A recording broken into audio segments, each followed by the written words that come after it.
بسم اللہ الرحمن الرحیم بسم اللہ الرحمن الرحیم الحمد للہ والصلاة علی اہلہا۔ عزیز طلبہ السلام علیکم ورحمۃ اللہ وبرکاتہ۔ امید ہے آپ سب خیریت سے ہوں گے۔ شرح المعول کتاب الصلاۃ، نماز مسافر کے احکام میں جو پہلی شرط تھی نماز مسافر کے قصر ہونے کی، وہ قصد مسافت تھا، اور مسافت کی ایک حد تک حد بندی بھی کر دی گئی تھی، 8 فرسخ ہوتے ہیں۔ تو مسافت کی مبدا کی تشخیص اس باب میں کی جائے گی، یعنی کہاں سے مسافت کی ابتدا ہونی چاہیے۔ کتاب الصلاۃ فصل 10 نماز مسافر کے احکام پر گفتگو ہو رہی ہے۔ مسافر کی نماز قصر ہونے کی شرائط کا بیان ہو رہا ہے۔ پہلی شرط تھی قصد مسافت شرعی کا ہونا۔ مسافت شرعی کی قدیم طرز پر مزید تفصیل اور جدید تطبیق بھی ذکر کی جائے گی۔ مسافت کی ابتدا کا بیان ہوگا اور چھوٹے بڑے شہروں کا بھی معیار ذکر ہوگا۔ 4 فرسخ سفر کرنے اور واپس آنے کی صورت میں قصر ہوگی یا نہیں ہوگی، اس کا حکم بھی بیان ہوگا۔ متعلقہ فروعات اور مسائل کا بیان اور روایات اور احادیث کا تذکرہ بھی آئے گا۔ ترتیب کے مطابق سب سے پہلے عبارت کو دیکھتے ہیں۔ فرمایا وَكُلُّ ذِرَاعٍ 24 إِصْبَعًا وَكُلُّ إِصْبَعٍ 7 شعيرات متلاصقات بالسطح الأكبر وقيل 6 عرض كل شعيرة 7 شعرات من شعر البرذون ويجمعها مسير يوم معتدل الوقت والمكان والسير لأثقال الإبل۔ ومبدأ التقدير من آخر خطة البلد المعتدل وآخر محلته في المتسع عرفان۔ جو اس سے پہلے بیان کیا گیا تھا کہ 8 فرسخ وہ مسافت شرعی ہوتی ہے، اور ہر فرسخ میں 3 میل ہوتے ہیں، اور ہر میل میں 4000 ہاتھ ہوتے ہیں، تو ٹوٹل مسافت شرعی 96,000 ہاتھ بنی تھی۔ اس کی ضرب تقسیم پیش ہو چکی ہے۔ اب فرماتے ہیں ہر جو ہاتھ ہوتا ہے وہ 24 انگلیوں کے برابر ہوتا ہے۔ 24 ملی ہوئی انگلیاں ہوں تو وہ ایک ہاتھ بن جاتا ہے۔ وَكُلُّ إِصْبَعٍ 7 شعيرات متلاصقات بالسطح الأكبر، اور ہر جو انگلی کی مقدار ہوتی ہے وہ 7 جو کے دانے جو ملائے گئے ہوں، آپس میں ملا کر رکھے گئے ہوں۔ بالسطح الأكبر یعنی لمبائی میں نہیں رکھنے، چوڑائی میں ان کو رکھنا ہے، آپس میں ملا کر رکھیں گے چوڑائی میں، تو پھر وہ کیا ہے 7 جو شعیر ہوتا ہے جو، 7 جو کے دانے اگر ملا کر رکھیں تو ایک انگلی کے برابر ہوتے ہیں۔ وقیل 6، اور ایک قول ہے کہ 6 جو کے دانے بھی ملا کر رکھیں تو ایک انگلی کے برابر ہوتے ہیں۔ عرض کل شعیرۃ 7 شعرات من شعر البردون۔ اب یہ جو ہر جو ہوتا ہے اس کی چوڑائی کتنی ہوتی ہے کہ 7 بال، اگر بردون جو ایک کیا ہوتا ہے تاتاری گھوڑے کو کہتے ہیں۔ بردون جو ہوتا ہے کسر با کے ساتھ ہوگا اور فتح ذال کے ساتھ ہوگا۔ گھوڑا جو ہوتا ہے غیر عربی، یہ میرے خیال میں اس کی زیادہ وضاحت تو وہاں پہ آتی ہے جہاں پر زکوٰۃ کے مستحبات میں جہاں پہ بیان کرتے ہیں، تو یہ گھوڑے کی قسم ہوتی ہے بردون، جو غیر عربی اجمی قسم کا گھوڑا ہوتا ہے۔ اس کے جو بال ہوتے ہیں 7 بال اگر ملا کر رکھیں تو ان کی جو چوڑائی ہوتی ہے وہ ایک شعیرہ جو کے برابر ہوتی ہے۔ وَيَجْمَعُهَا مَسِيرُ يَوْمٍ مُعْتَدِلِ الْوَقْتِ وَالْمَكَانِ، اور اس جو 8 فرسخ مسافت کا مجموعہ ہے وہ ایک دن جو وقت اور مکان کے لحاظ سے معتدل ہو، اس میں جو سفر کیا جاتا ہے تو اس کی مسافت بنتی ہے۔ یعنی وقت کے لحاظ سے معتدل ہو، درمیانہ دن ہو، نہ بہت لمبا ہو اور نہ بہت چھوٹا ہو، اور جس جگہ پہ سفر کیا جا رہا ہے وہ بھی میدانی علاقہ ہو، پہاڑیاں نہ ہوں اور چوٹیاں نہ ہوں جیسے، اس کو معیار پھر قرار نہیں دیا جاتا۔ تو ایک دن معتدل وقت کے لحاظ سے اور جس جگہ پر سفر کیا جا رہا ہے اس کے لحاظ سے معتدل ہو تو اس کا جو سفر بنتا ہے وہ 8 فرسخ بنتا ہے۔ وَالسَّيْرُ لِأَثْقَالِ الْإِبِلِ، اور دوسرا اس کا معیار جو روایات وغیرہ میں آیا ہے، وہ جو اونٹ بار لدے ہوئے جو اونٹ ہوتے تھے وہ جو ایک دن میں سفر طے کرتے تھے وہ اس سفر کا معیار ہے۔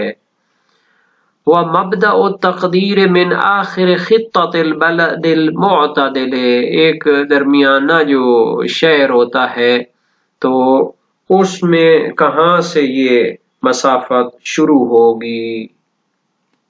چھوٹے شہر میں اس کی جو دیواریں ہوتی ہیں آخری، وہاں سے اس مسافت کو شمار کیا جائے گا۔ وَآخِرِ مَحَلَّتِهِ فِي الْمُتَّسِعِ عُرْفًا، اور جو بہت بڑے شہر ہوتے ہیں، وسیع اور بڑے ہوتے ہیں، ان میں ان کا آخری محلہ جو ہوتا ہے وہاں سے مسافت کی ابتدا اور اس کی پیمائش شروع ہوگی۔ تو یہاں پر غور کریں کہ وہ جو 8 فرسخ ہے اس کی میلوں کے لحاظ سے، ہاتھ کے لحاظ سے جو مقدار بیان کی گئی ہے، اس کے بعد قدیم دور میں بھی جو ہے یہ ہوتا تھا، جیسے سینٹی میٹر ہوتے ہیں اور انچ ہوتے ہیں، اور اسی طرح چھوٹی چھوٹی پیمائشیں جدید بھی جو ہے نا موجود ہیں۔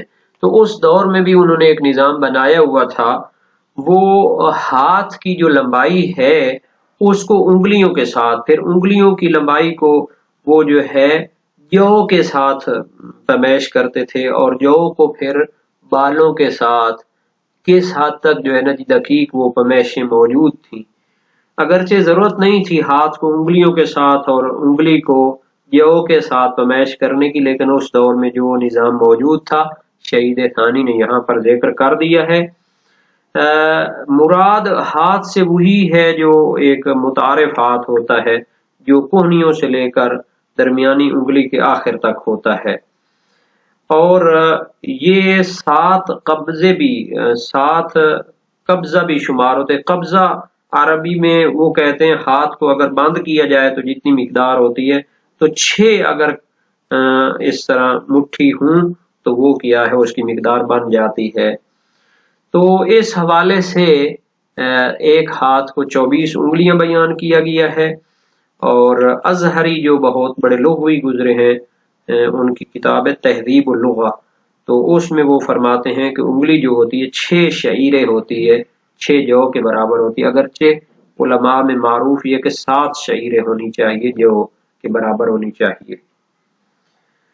اور یہ جو فرمایا ہے کہ سطح اکبر کے ساتھ ان کو ملا کر رکھا جائے جو کو، یعنی چوڑائی میں ان کو رکھا جائے، لمبائی میں تو زیادہ ہو جائے گا۔ اور اس کے بعد ہر شعیرہ جو ہوتا ہے یہ 7 بالوں کے برابر ہوتا ہے، جو برغان اسب تاتاری یعنی اجمی گھوڑے کے جو بال ہوتے ہیں 7، ان کی چوڑائی کے برابر ہوتا ہے۔ بہرحال ایک دن، درمیانے دن کی جو مسافت ہوتی ہے اس کو بھی معیار قرار دیا گیا ہے، اور اس کی روایات وغیرہ پہلے بیان ہو چکی ہیں۔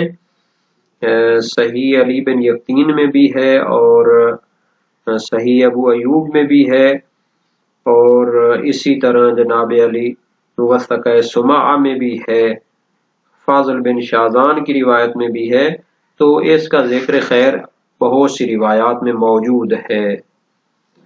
اور اگر کوئی انسان ایک دن کے سفر کے پر اعتماد کرے، جب مسافت کو ماپنا جو ہے نا فرسخ کے لحاظ سے مشکل ہو، تو اس کو معتدل جو دن کا سفر ہوتا ہے، جو پرانے دور میں لدے ہوئے اونٹ سفر کرتے تھے، تو اس کو دیکھنا چاہیے، جیسا کہ شہیدین سے منقول ہے۔ شہید اول و ثانی کا یہی نظریہ ہے۔ انہوں نے روایات جن میں سفر کو معیار قرار دیا تھا اس سے متعارف سفر کو مراد دیا ہے۔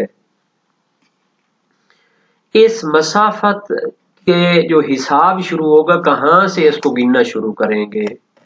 تو مبدأ مسافت کی تعین کے بارے میں اختلاف پایا جاتا ہے فقہا کے درمیان. مشہور کا نظریہ یہ ہے کہ وہ شہر کی اگر دیواریں ہوں، جیسے پرانے دور میں قلعے بنتے تھے اور اس کی ایک دیوار بنا دیتے تھے کہ وہاں سے شہر کی حد بندی ختم ہو جاتی تھی، تو اگر ہو تو وہ معیار ہوگا، ورنہ جو چھوٹے یا متوسط شہروں کے آخری گھر ہوتے ہیں وہاں سے اس کو شمار کریں گے.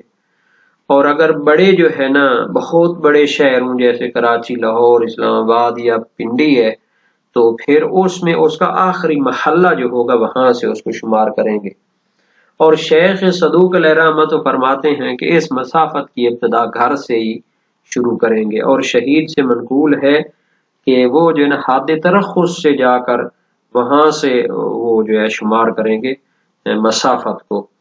اور ایک قول ہے کہ مطلقاً شہر کے آخر سے ہوگا، چاہے وہ بڑا ہو یا چھوٹا ہو. نصوص اور روایات مبدأ مسافت کو معین کرنے کے لحاظ سے خالی ہیں، گویا کہ اسے عرف کے سپرد کر دیا گیا ہے، اور عرف انسان کو مسافر شمار نہیں کرتا جب تک وہ اپنے شہر سے خارج نہ ہو جائے کہ جس میں وہ رہتا ہے. تو اقوا وہی قول اخیر ہے، یعنی شہر کے آخر سے جو ہے نا جو اس کو شروع کیا جائے گا.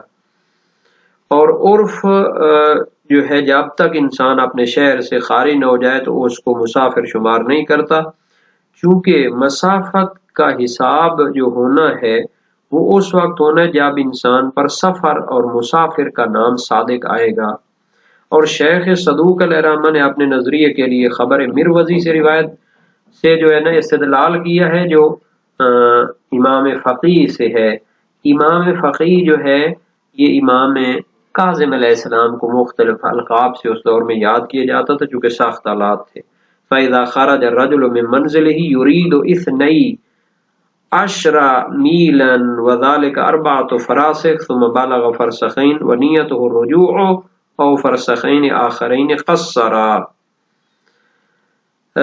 جب انسان اپنے گھر سے نکلتا ہے 12 میل جانا چاہتا ہے اور وہ 4 فرسخ ہوتے ہیں، جب 2 فرسخ پہنچ جائے اور اس کی نیت لوٹنے کی بھی ہو یا 2 اور فرسخ بھی جانا ہو تو قصر پڑے. وسائل الشیعہ باب دوم ابواب نماز مسافر میں ہے. اچھا، صفوان کی روایت امام رضا علیہ السلام سے اس میں ہے لو انہ خارج من منزلہ یرید النہروان ذاہبا وجائیا کان علیہ ان ینوی من اللیل سفرا والافطار. اگر وہ اپنے گھر سے نکلے اور نہروان جانا چاہتا ہو اور واپس بھی آنا چاہتا ہو تو اس پر رات سے سفر کی نیت کرنا اور افطار کی نیت کرنا لازم ہے. عمار کی روایت امام صادق علیہ السلام سے، عمار صاباتی مراد ہیں، لا یکون مسافرا حتی یسیر من منزلہ او قریتہ 8 فراسخ. وہ مسافر شمار نہیں ہوگا حتیٰ کہ اپنے گھر سے چل پڑے یا اپنے علاقے سے نکل پڑے اور 8 فرسخ جانا ہو. باب 4 ابواب نماز مسافر میں ہے. اس اور بھی روایات ہیں. تو شیخ صدوق کے بارے میں ان کے نظریے کے لیے ہم نے یہ روایات ذکر کی ہیں، مگر اس میں اشکال ہے. یہ روایات مبدأ مسافت کے تعین کے مقام میں نہیں ہیں. نیز گھر سے مراد وہ گھر ہے کہ جس میں وہ نہ رہتا ہو. قریہ اور دیہات یا اپنے علاقے کے عطف سے سمجھا جاتا ہے جو عمار کی روایت میں ہے. اور شہید نے استدلال کیا ہے کہ مسافر لا یسیر مسافرا شرعا الا بالخروج عن حد ترخص، کہ جب تک حد ترخص سے نکل نہیں جاتا وہ مسافر شمار نہیں ہوتا، اس لیے وہ تمام پڑے گا حتیٰ کہ حد ترخص سے نکل جائے. تو اس کا جناب علی اشکال یہ ہے کہ حد ترخص سفر کے حکم کی ابتدا ہوتی ہے، موضوع سفر میں وہ شامل نہیں ہوتی. سفر کا آغاز تو اس کے چھوٹے شہر کے آخر سے اور بڑے شہر کے آخری محلے سے ہو جاتی ہے. تو یہ ہو گئی جناب علی اہم بات کہ اس مسافت کی ابتدا اور اس کا حساب کتاب کہاں سے شروع ہوگا. ایک اور عبارت کو بھی دیکھ لیتے ہیں، اگرچہ وقت تو نہیں ہوگا، اس کی وضاحت پھر اگلے درس میں بھی آئے گی۔ او نصفها لمرید الرجوع لیومه او لیلته او الملفق منهما مع اتصال سیر عرفا دون الذهاب في اول احدهما والعود في آخر الاخر ونحوه في المشهور وفي الاخبار الصحيحة الاکتفاء به مطلقا وعليه جماعة مخیرین فی القصر والاتمام جمعا۔